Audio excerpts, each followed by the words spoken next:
Judaism is anti-Gnosticism par excellence.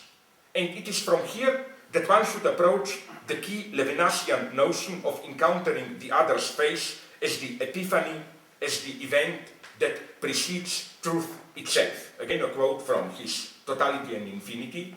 To seek truth, I have already established a relationship with a face which can guarantee itself, whose epiphany itself is somehow a work of honor. Every language, as an exchange of verbal signs, refers already to this primordial word of honor. Deceit and veracity already presuppose the absolute authenticity of the face. End of quote. Now, I think, that's my first step towards criticism, that one should read these lines against the background of what Jacques Lacan characterized as the circular self-referential structure of the symbolic order.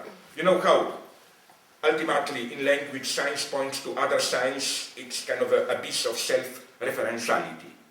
So when Levinas claims that a face, you remember how he put it, can guarantee itself, this means that precisely it serves as the non-linguistic point of reference which enables us to break the vicious circularity of the symbolic order, providing it with the ultimate foundation, the absolute authenticity. The face is thus the ultimate fetish, the object which fills in, obfuscates the big other's inconsistency, the abyss of its circularity. So what is shame? This experience precisely of losing one's face. There is a gap which forever separates the phantasmatic kernel of our being, our innermost inadmissible dreams and so on, from the more superficial modes of our symbolic identifications. It is never possible for me to fully assume the phantasmatic core of my being. When I approach it too much, when I come too close to it, what occurs is what Lacan, following Freud, calls the aphanesis of the subject. The subject loses his or her symbolic consistency, he or she disintegrates.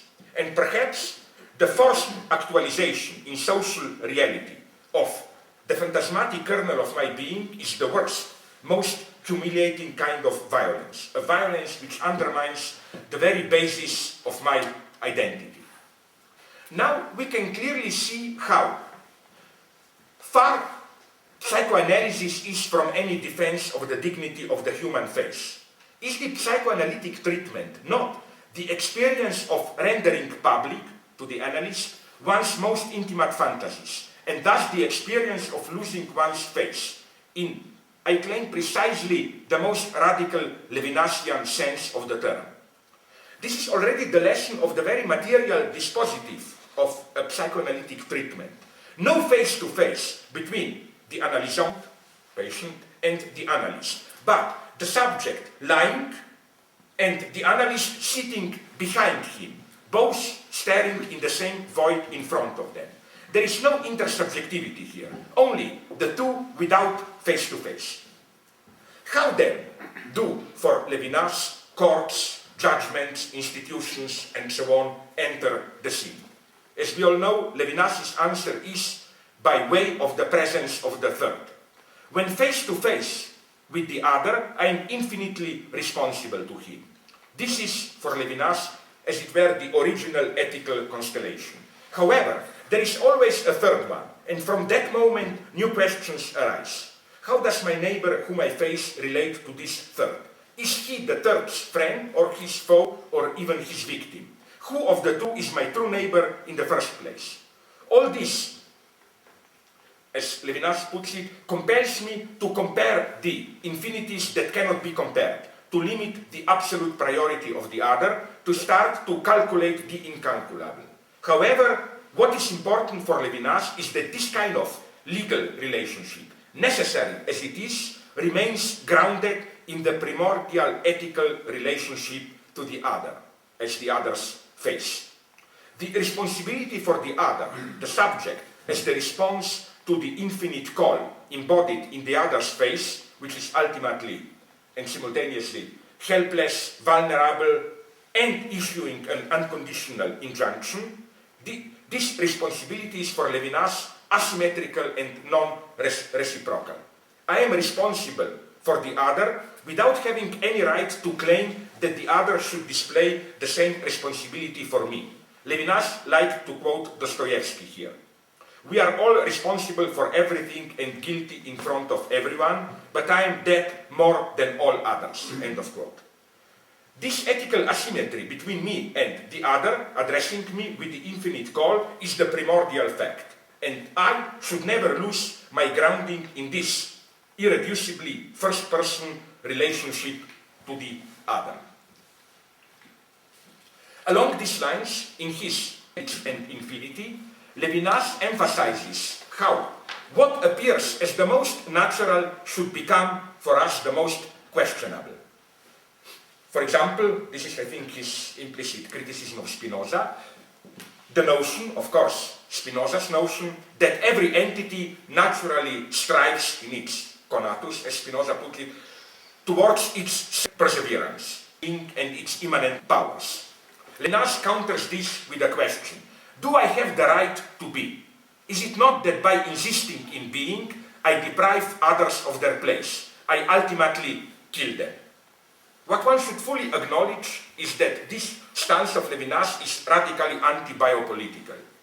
Levinasian ethics is the absolute opposite of today's biopolitics, with its emphasis on regulating life and deploying its potentials. For Levinas, ethics is not about life, but about something more than life. It is at this level that Levinas locates the gap that separates Judaism and Christianity. Judaism's fundamental ethical task, neglected, Levinas thinks, in Christianity, is that of how to be without being a murderer. Here is a quote from Levinas making this point. What is an individual? A solitary individual, if not a tree that grows without regard for everything it suppresses and breaks, grabbing all the nourishment, air and sun, a being that is fully justified in its nature and its being. What is an individual if not a usurper? What is signified by the advent of conscience and even the first spark of spirit, if not the discovery of corpses beside me and my horror of existing by assassination? From Levinas's Difficult Freedom. Now, what's my comment to it? Of course, I'm aware that the first standard humanist answer to Levinas would have been here that one can, this banality, you can truly love others only if you love yourself. If you don't love yourself, you cannot truly appreciate others. However, I claim that at a more radical level, there is something inherently false in such a link between the responsibility for and to the other and questioning my own right to exist. Although Levinas asserts this asymmetry as universal, everyone of us is in the position of primordial responsibility. Does this asymmetry not effectively end up in privileging one particular group which assumes responsibility for all others? A group which embodies in a privileged way this responsibility, a group which, as it were, directly stands for this responsibility. In this case, of course, Jews. So that I'm ironically tempted to speak about, the old colonialist term of white man's burden, of Jewish man's ethical burden. A quote, again from Difficult Freedom. The idea of a chosen people must not be taken as a sign of pride. It does not involve being aware of exceptional rights, but of exceptional duties. It is the prerogative of a moral consciousness itself. It knows itself at the center of the world, and for it the world is not homogeneous. For I am always alone in being able to answer the call. I am irreplaceable in my assumption of responsibility.